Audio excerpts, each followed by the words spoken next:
It's Davina's Diary. It's all about lifestyle and vlogs. Welcome to my YouTube channel.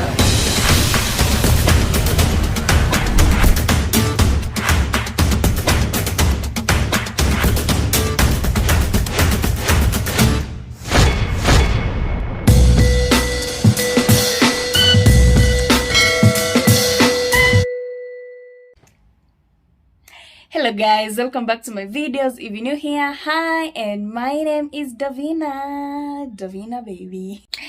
Anywho, from the title you can read that we're going to talk about growing up in an African home, a typical Kenyan home. Yeah. To start with, sleepovers. Who's that and what's that? So I'll be invited by my friends for a sleepover and my mom will be like, why? What if? Like, where are you going? What's wrong with your bed? Or is anything wrong with your bed? Where can they come over? So she'll be like, let them come over to your place. Whoa, Father Lord, that was a myth. So another thing, worst punishment, the worst punishment that I ever received growing up in an African home, where si mchezo. So for me, I was being traumatized in slippers or whatever that is in a vicinity, or sometimes even throwing a shoe, you know, something that is available at the moment. But bruh, when it reaches that time of taking a shower, kwanza a hot bath, where? You already got the bruises and it burns, it hurts. It's painful, but I deserved it. African home. Another thing is crying. I was not allowed to cry after a beating. I mean, why are you crying? What are you crying about? Why? Why? What? I mean, is there something to cry about here? And then I could be like, you hit me, you hit me. You try to be strong, but no. Another thing is being sent to look for something and I couldn't find it. But when they go to look for it, they could find it. Trust me, I looked and put effort in looking for it, but I couldn't find it. And my mom will be like, if I stand up right now, I'll find it.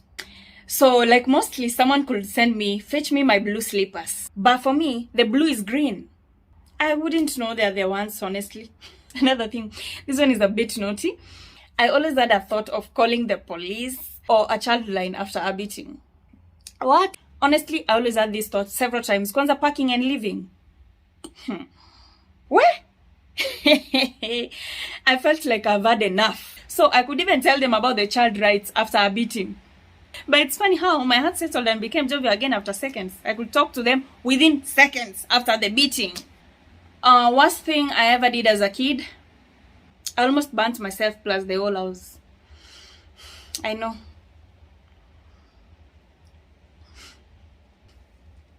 The thing is, I was in primary and no one was home.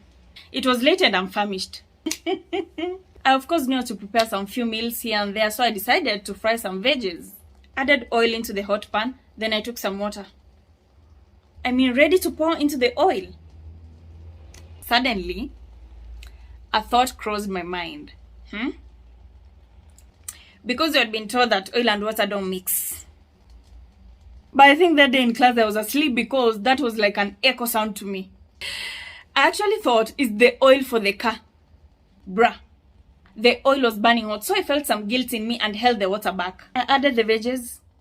And that's how I saved my face that was innocently popping into the hot pan. I could have burnt my face so bad because kwanza, I was facing directly, like the whole of my face into the pan. That was really close. Another thing, growing up in an African home, I was never allowed to bring boys at home. I mean, what's that? Whose house? Even if my parents knew that we were just friends with these boys, they act like they don't know. Never. Even now, never. So another thing, has your mom ever called you and then kept quiet? They want you to come, but they cannot say come. So you'll be there like, hey, yes ma, nothing. You must come. Like my mom could call me and then keep quiet. And I'd be like, ma, I could know very well she could hear me because I'm screaming. Another thing is eating food from outside. like from your neighbors and friends. Like when you go play, you must come back and eat. No eating at other people's houses. So my friends could come and eat at our house, but I could not go and eat at theirs. Apparently, that's like embarrassing the family because it looks like we're hungry. Now, if we're chilling at a friend's place and they decide to serve us food, so how will I even say no? Whomst am I? I'm telling you, when they find out you ate outside, you are over, you are dead. Another thing is sleeping late. I wasn't allowed to sleep late. Hey, kwanza every time I could visit my granny, hey, she doesn't allow that nonsense. Another thing is asking my friend to ask my mom if I could go somewhere, because if I ask her personally, she could deny. So, but when my friend asks, so for me growing up, my parents could be like, you're not going anywhere. And at times, they don't even have a reason. You just don't bother yourself asking. Growing up in an African home, parents never apologize, even when they are in the wrong. That's growing up in an African home. They just act like everything is fine. Let's move on. They will never apologize. Never. So for me, growing up in an African home, I knew my mom is the only one who could prepare meals properly. So I'll feel like other people's food will be like, you. It's not bad. It's just that it doesn't hit the spot. My mom's food is the one and only, period. I didn't like other people's food and wouldn't even eat wholeheartedly. So another thing growing up in an African home, I liked the fact that I could play with my cousins, friends in the streets, all over. Just making memories. Kwanza when I would visit my granny, hey, those moments were so sweet. So we will do all the assigned work, then go out to play, then come back in the evening looking all ashy. Hey. In fact, that was the evidence that you had fun. Looking all ashy, dirty, is okay. I feel like nowadays kids don't have the experience of playing in the streets. They're just on their phones, playing games, going to the mall and stuff. It's okay. First, we even used to play with boys. Like no discrimination from the age of 10 to 19 together. I mean, nobody cares. Another thing growing up in an African home is when the lotion is over. So I could be like, Mom, can I have some lotion? Mine is over. So she'll come with a pair of scissors and cut into halves. Because there's still lotion inside. Yes, it's finished. It's finished pumping. But inside the container, there's lotion inside remaining for the next 2 weeks. For the next 2 weeks. So the next time we're having this convo about lotion is in the next 2 weeks. So don't talk to me until then. Thank you for your time. Another thing. Dare show your parents that you're annoyed. How? You know, even now I've never heard that someone is showing their parents how annoyed they are. At now last week I was so annoyed, banged the door, and I'm now here alive. Hey!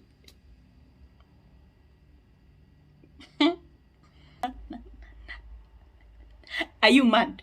Are you mad? Hey! Me, I used to fura like mandazi. Eti annoyed. Short answers. For who and for what? Never. So to wind up, for me, I will say like I will raise my kids with the same upbringing, but change a few things here and there. Yeah. Like for me, I don't believe in hitting kids. I could be hit and do the same thing over and over again. And if you hit me now, I won't cry because I'm not strong and resistant. And now when I don't cry, you hit me even more because you think it's pride. Hey. I was so naughty growing up. Falling stars, but still I see you. Sweet escape, a lovely start, but letting go's the hardest part. Swimming in this deep, deep blue. You made it to the end of the video. I appreciate it. Thank you guys for watching, and don't forget to like the video, subscribe to the channel, and follow your girl on Instagram at Davinas_diary. Davinas_diary. Right? Davinas_diary. Davinas_diary. And if you can relate to today's topic, just comment. Let's all laugh together. And it wasn't that bad, it's just that I got it. See ya!